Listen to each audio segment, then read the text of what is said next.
하나님 아버지, 오늘 제가 하나님의 말씀을 읽고 묵상할 때 필요한 영의 양식을 주시기 위해 성령님께서 이 시간에 함께해 주시길 간구합니다. 예수님 이름으로 기도합니다. 아멘. 오늘 우리에게 주시는 하나님의 말씀입니다. 너는 매년 3번 내게 절기를 지킬지니라. 너는 무교병의 절기를 지키라. 내가 내게 명령한 대로 아비벌의 정한 때에 이래 동안 무교병을 먹을지니 이는 그 달에 내가 애굽에서 나왔음이라. 빈손으로 내 앞에 나오지 말지니라. 맥추절을 지키라. 이는 내가 수고하여 밭에 뿌린 것의 첫 열매를 거둠이니라. 수장절을 지키라. 이는 내가 수고하여 이룬 것을 연말에 밭에서부터 거두어 저장함이니라. 내 모든 남자는 매년 3번씩 주 여호와께 보일지니라. 사랑하는 성도 여러분, 평안하셨습니까? 오늘도 주님께서 주시는 말씀과 함께 은혜로운 하루를 살아가시기 바랍니다. 오늘 우리에게 주실 하나님의 말씀은 출애굽기 23장 14절에서 17절 말씀입니다. 사람은 망각의 존재입니다. 그래서 아무리 좋았던 것도 시간이 지나면 잊어버립니다. 하나님께서 이러한 사람들의 특성을 잘 아셨습니다.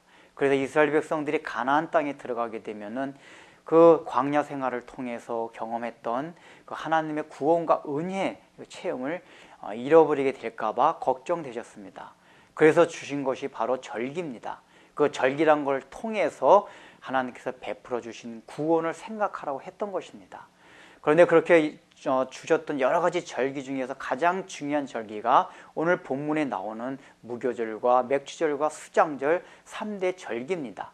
이 절기가 다 구원의 의미를, 구원을 다시 한번 기억하게 하고자 주신 절기들입니다. 그럼 가장 첫 번째 무교절이 무엇입니까? 무교절은 6월절에서부터 시작되는 절기입니다. 바로 애굽에서 출발했던 날 밤이 6월절이고 그 다음 날부터 7일 동안이 무교절입니다. 이것을 통해서 이스라엘 백성들은 우리가 원래 종으로 있었다, 종으로 있었는데 이렇게 자유함을 입었고 이렇게 가나안 땅에 와가지고 우리가 풍성함을 누리고 있다 하는 것을 생각하라는 것입니다. 즉 구원의 기쁨과 감격을 생각하라는 것입니다. 우리가 신앙생활을 하다 보면은 타성에 젖어서 매너리즘에 빠져서 신앙생활을 할 때가 많이 있습니다. 그러나 우리가 처음에 신앙생활 할 때 어땠습니까? 굉장히 감격이 있고 기쁨이 있었습니다. 첫사랑이 있었습니다. 그것을 다시 한번 생각하고 타성에 젖은 신앙생활을 탈피하고 다시 한번 구원의 감격을 회복하라고 하는 것입니다. 그런데 여기서 오늘 뭐라고 말하고 있습니까? 무교절 절기를 지켜 나올 때에 빈손으로 나오지 말라고 하십니다. 이것은 단순하게 예배드리러 나올 때 헌금을 하란 얘기가 아닙니다. 바로 무교절을 지키는 구원의 행위에, 구원받은 그 사건에 있어서 뒤에 따르는 결과, 행위가 중요하다는 것을 말합니다. 빈손이라는 것은 아무 행위 없는 행동을 말합니다.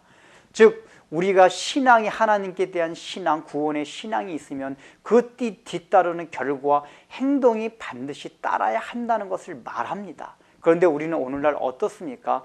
예수를 믿으면 그것으로 족합니다. 그 뒤에 뒤따른 책임과 모든 의무를 다하지 않으려고 합니다. 구원에 따르는 아름다운 열매가 맺지 않습니다. 분명히 하나님께서 원하시는 것은 너희가 하나님께 나올 때 그 빈손으로 오면 너희의 신앙을 받지 않겠다고 하는 것입니다. 그 절기 지키는 것을 받지 않겠다고 하십니다. 오늘 우리에게도 마찬가지입니다. 우리가 믿음이 있다고 하면서도 믿음에 뒤따르는 행위가 없으면은 그 믿음을 받지 않겠다고 하나님께서 말씀하시는 것입니다. 그 다음에 맥추절을 지키라고 말씀하십니다. 맥추절은 이스라엘 백성들이 시내 산에서 하나님으로부터 율법을 받은 사건을 기념하는 절기입니다. 이것이 시기적으로 무교절로부터 50일 지나서 지켰기 때문에 시기적으로, 농사 시기적으로 볼 때는 보리를 추수하는 때입니다. 그래서 맥추절이라고 부르기도 하고 무교절로부터 7주가 지나기 때문에 7절이라고 말하기도 합니다. 그렇다면 이 의미가 무엇입니까? 이스라엘 백성들은 애굽에서 나오긴 나왔지만은 하나님의 백성으로서 정체성이 없었습니다. 왜 그렇습니까? 하나님과 정식적으로 언약 관계를 맺지 않았기 때문입니다. 그러나 시내산 언약의 사건을 통해서 정식으로 그들은 하나님의 자녀가 되었고 하나님의 백성이 되었습니다. 그것을 통해서 정체성을 가지게 되었고 모든 이방 민족과 구별되는 삶을 살아가기로 다짐한 것이 시내산에서의 일이었습니다. 바로 맥추절 절기를 지키면서 너희들은 하나님의 거룩한 백성이라는 정체성을 다시 한번 생각하라는 것입니다. 그래서 그런 가나안의 더러운 풍습 가운데서 깨끗하고 성결한 삶을 살 수 있도록 다시 한번 마음에 다짐하고 각오하라는 의미에서 맥추절을 주신 것입니다. 그 다음에 세 번째 이제 수장절을 지키라고 말씀하십니다. 수장절은 마지막 가을에 모든 농산물, 보리뿐만 아니라 모든 과수를 포함한 모든 농산물을 거둬 들여서 창고에 드리는 것을 기념하는 절기입니다. 이것은 이제 이스라엘 백성들이 1년 동안의 모든 결산을 하나님께 감사하는 절기입니다.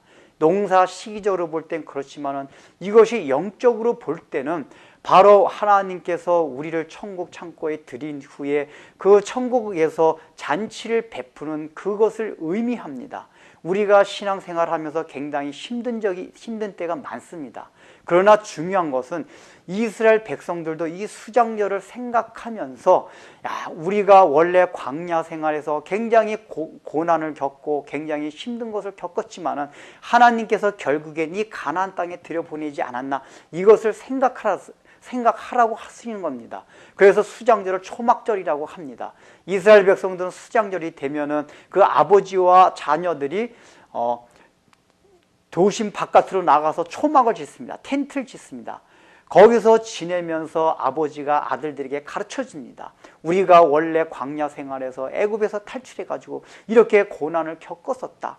지금 처음부터 가나안 땅에 있었던 게 아니다. 하나님께서 그런 고난의 여정을 통해서 오늘날 이렇게 우리에게 풍요로운 삶, 이런 것을 허락하셨다, 약속의 땅을 허락하셨다 하는 것을 계속 가르쳐 주었습니다.